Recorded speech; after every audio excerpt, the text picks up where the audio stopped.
90 กว่าเปอร์เซ็นต์ท่านณรงค์85%ล้วนแต่เป็นพระของประชาชนนั่นเห็นไหมแต่พระท่านณรงค์ไปเรียนบาลีต่ออีกแล้วมีงานเยอะงานพระศาสนาเอาบุญมาฝากโยม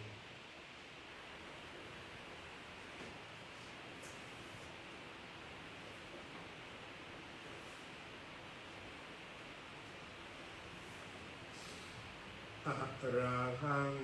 สัมมาสัมพุทโธภะคะวาพระผู้มีพระภาคเจ้าเป็นพระอรหันต์ดับเพลิงกิเลสเพลิงทุกสิ้นเชิงตรัสรู้ชอบได้โดยพระองค์เองพุทธังภคะวันตังอภิวาเทมิข้าพเจ้าอภิวาทพระผู้มีพระภาคเจ้าผู้รู้ผู้ตื่นผู้เบิกบานสวากขาโตภะคะวะโตธัมโมพระธรรมเป็นธรรมที่พระผู้มีพระภาคเจ้า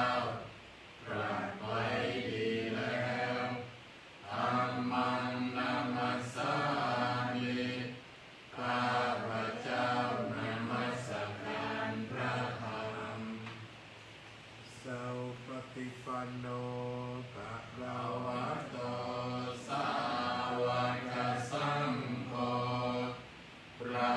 สงฆ์สาวกของพระผู้มีพระภาคเจ้าปฏิบัติดีแล้วสังฆังนามามิข้าพเจ้านอบน้อมพระสงฆ์ท่านธรรมยังบุตตสสะภะคะวะโตปุพพะคณมการังกะโรมะเสนะโมตัสสะภะคะวะโตขอนอบน้อมแด่พระผู้มีพระภาคเจ้าพระองค์นั้นอะระหะโตซึ่งเป็นผู้ไกลจากกิเลสสัมมาสัมพุทธัสสะตรัสรู้ชอบได้โดยพระองค์เองนะโมตัสสะภะคะวะโตขอนอบน้อมแด่พระผู้มีพระภาคเจ้า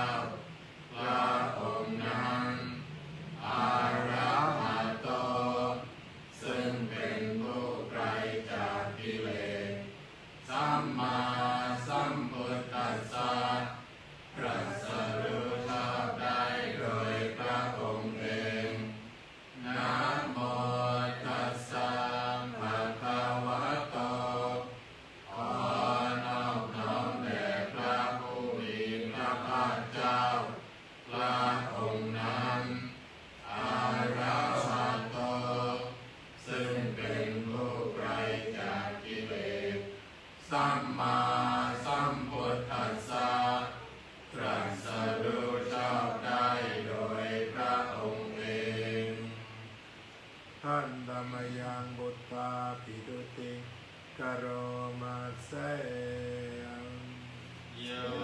โสตัสสะภะ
จิกัตตวา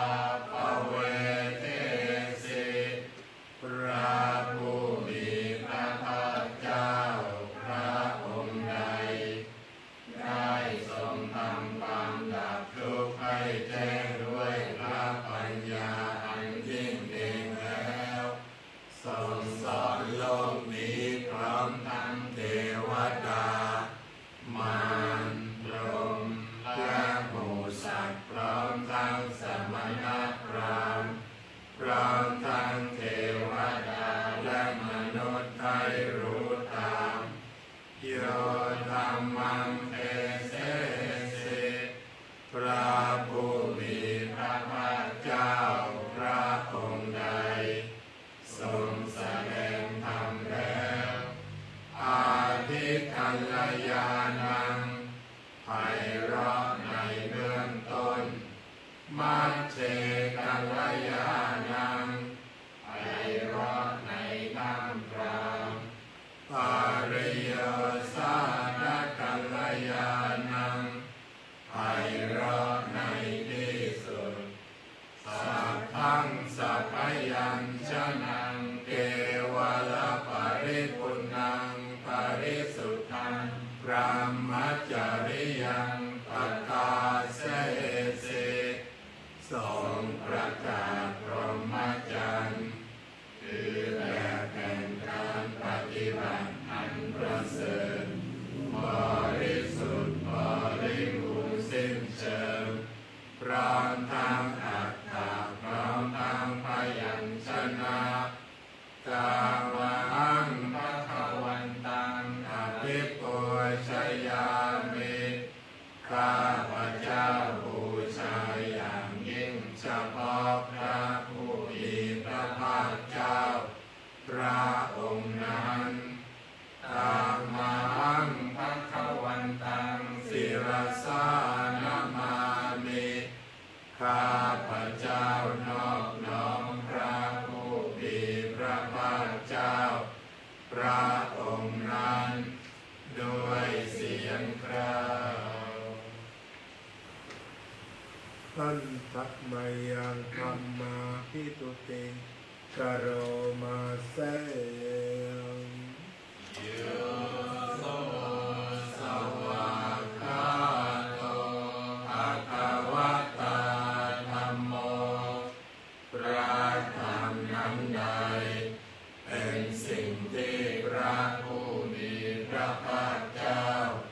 ได้ตรัสไว้ดีแล้วสันทิฏฐิโกเป็นสิ่งที่ผู้ศึกษาและปฏิบัติถึงเห็นได้ด้วยตนเองอาการิโกเป็นสิ่งที่ปฏิบัติได้และให้ผลได้ไม่จำกัดการเอหิปัสสิโกเป็นสิ่งที่ควรกล่าวกับผู้อื่นว่าท่านจงมาดูเถิดโอปารายิโกเป็นสิ่งที่ควรน้อมเข้ามาใส่ตัวปัจจตังเวทิตาโพวิญโยหิ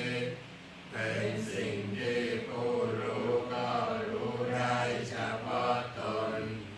อามังธัมมังอภิปูชยามิข้าพเจ้าบูชาอย่างยิ่งเฉพาะพระธรรมนั้นอามังธัมมังศิรสานามามิ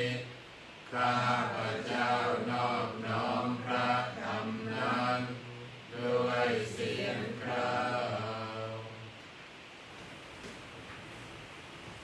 ทันตมายังสังฆาพิตุติกโรมาเสงโยโสสุปฏิปันโนภะคะวะโตสาวกสังโฆสงฆ์สาวกของพระผู้มีพระภาคเจ้านั้นหมู่ใดปฏิบัติดีแล้วโอโชปฏิปัน โนภะคะวะโตสาวกสังโฆทรงสาวกของพระผู้มีพระภาคเจ้าหมู่ใดปฏิบัติตรงแล้วยายาปฏิปันโนภะคะวะโตสาวกสังโฆทรงสาวกของพระผู้มีพระภาคเจ้าหมู่ใดปฏิบัติเพื่อรู้ธรรมเป็นเครื่องออกจากทุกข์แล้วสามีจิปฏิปันโนภะคะวะโตสาวกสังโฆทรงสาวกของพระผู้มีพระภาคเจ้าหมู่ใดปฏิบัติสมควรแล้วญาติธรรมได้แก่บุคคลเหล่านี้คือจัตตาริปุริสยุคานิอัตถปุริสบุคคลาคู่แห่งบุรุษสี่คู่นับเรียงตัวบุรุษได้8บุรุษเอสะภะคะวะโตสา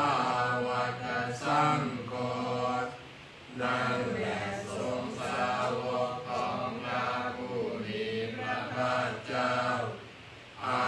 หุนายโยเป็นสมควรแก่สักการะที่เขานำมาบูชาปาหุนายโยเป็นสมควรแก่สักการะที่เขาจัดไว้ต้อนรับทักขินายโยเป็นผู้ควรรับทักษิณาทานอัญชลิกรณิโยเป็นผู้ที่บุคคลทั่วไปควรทำอัญชลีอนุตตรังปุญญเขตังโลกัสสะเป็นเนื้อนาบุญของโลก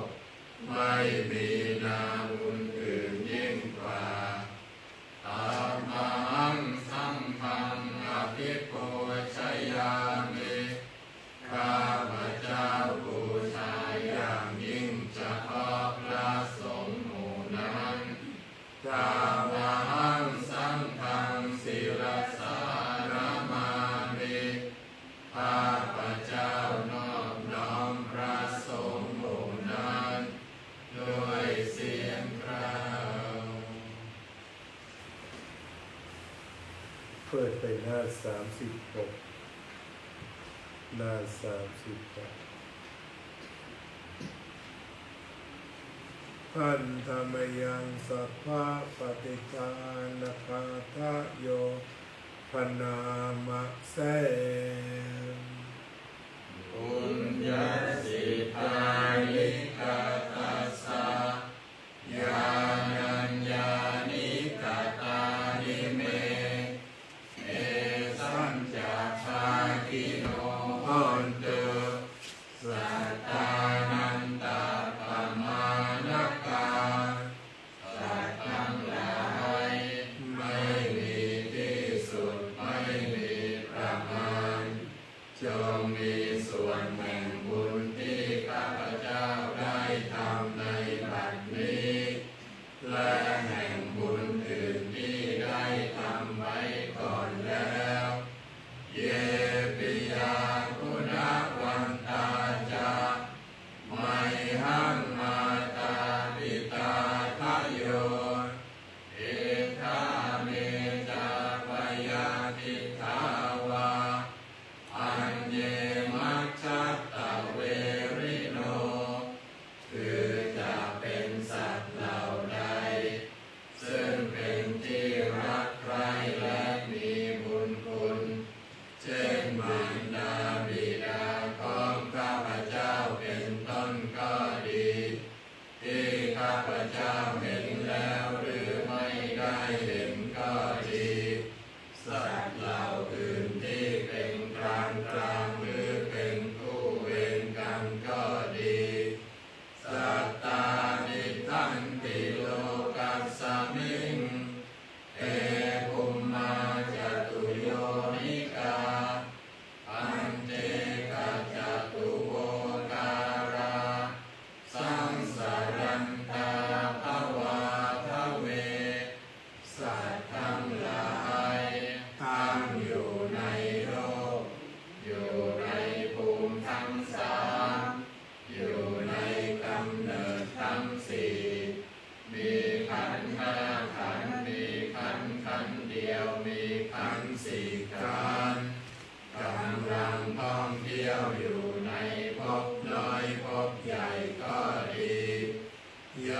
ตังเย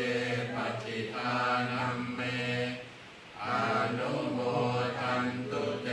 สยังเยจิมังนัปปชานันติเอวาเทสังนิเว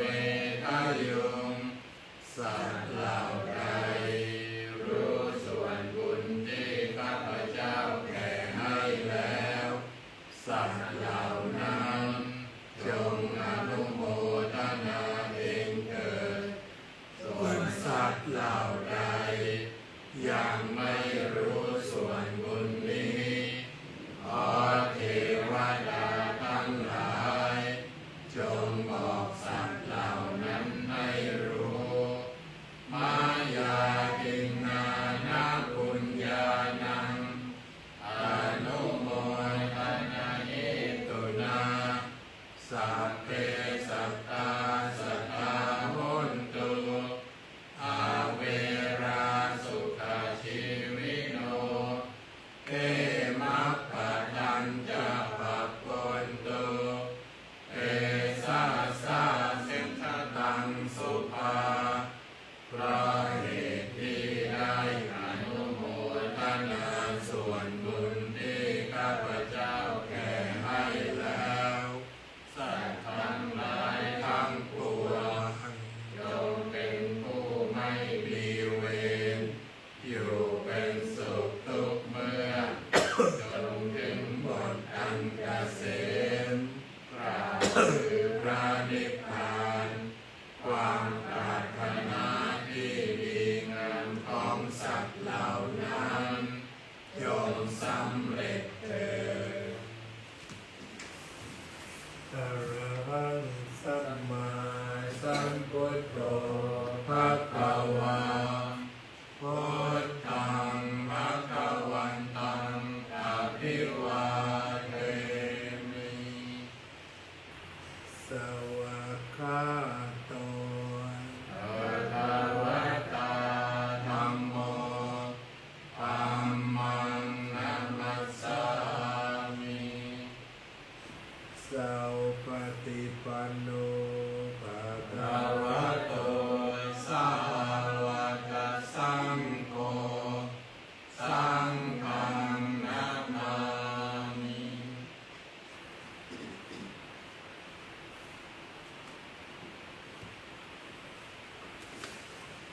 เพื่อความต่อเนื่องขอเชิญตั้งนะโมและถวายสังฆทานพร้อมๆกัน นะโมตัสสะภะคะวะโตอะระหะโตสัมมาสัมพุทธัสสะนะโมตัสสะภะคะวะโตอะระหะโตสัมมาสัมพุทธัสสะนะโมตัสสะภะคะวะโตอะระหะโตสัมมาสัมพุทธัสสะอิมานิยังมันเตภัตตานิสัพพะวิวารานิภิกขุสังฆัสสะโอโนชยามะสาธุโนมันเตภิกขุสังโฆอิมานิภัตตานิสัพพะวิวารานิปฏิปันหาตุอัมหากังทีฆรตังทีตายะสุขายะข้าแต่พระสงฆ์ผู้เจริญข้าพเจ้าทั้งหลายขอน้อมถวายซึ่งภัตตาหารกับของบริวารทั้งหลายเหล่านี้แด่พระภิกษุสงฆ์ขอพระภิกษุสงฆ์จงโปรดรับซึ่งภัตตาหารกับของบริวารทั้งหลายเหล่านี้ของข้าพเจ้าทั้งหลายเพื่อวันสุขเพื่อความสุขแก่ข้าพเจ้าทั้งหลายสิ้นกาลนานเถิด สาธุกรวดน้ำรับพรคำต่อไปเลยนะยะถาวาริวหาปุราปริปุเรนติสาคารัง เอวะเมวะอิโตทินังเปตานังอุปกปปติ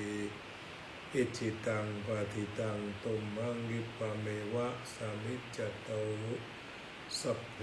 ปุเรนโตสังกปาจันโทปนรสโสยถามณิโชติรสโสยถา วิติโย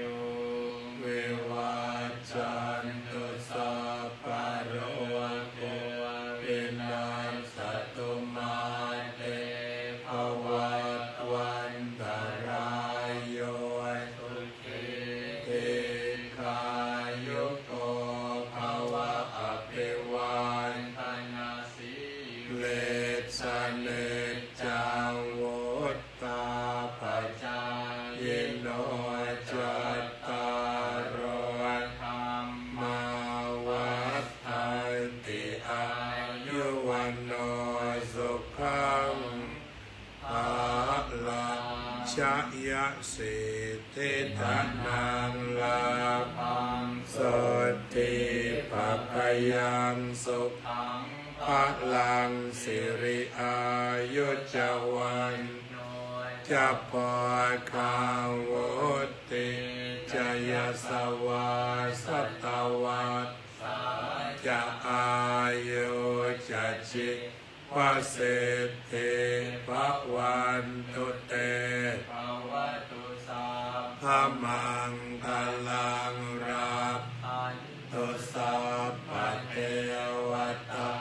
สัพพะพุทธานุภาเวนัสสตตาโสติภวันตุเตภวตุสัพพะมังคลังรับตุสัพพะเทวตาสัพพะธัมมานุภาเวนัสสตตาโสติภวันตุเตภวตุสัพพะมังคลังรับ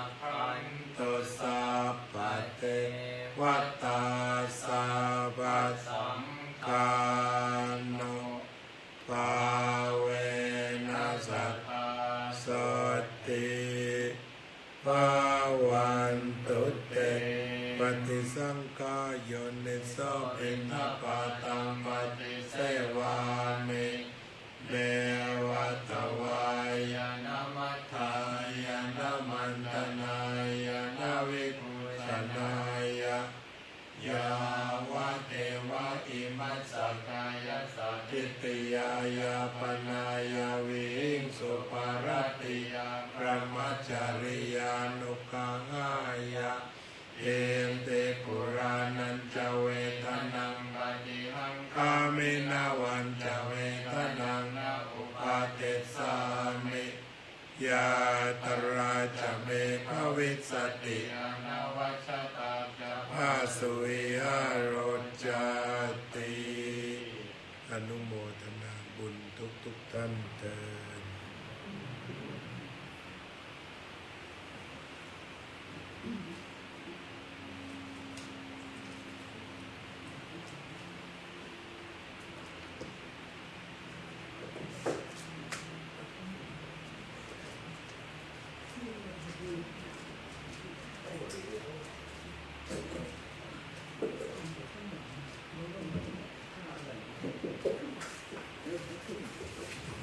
ค่อยๆจับ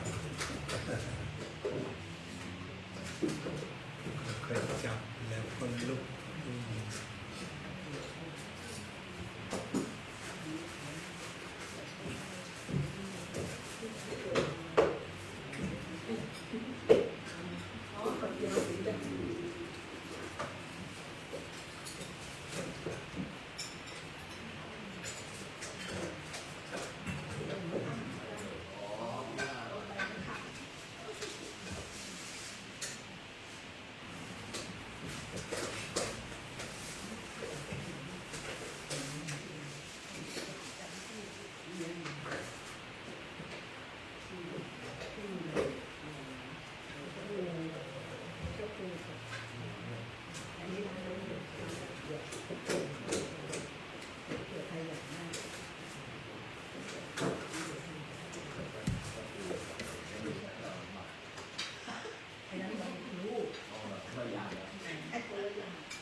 ไปดู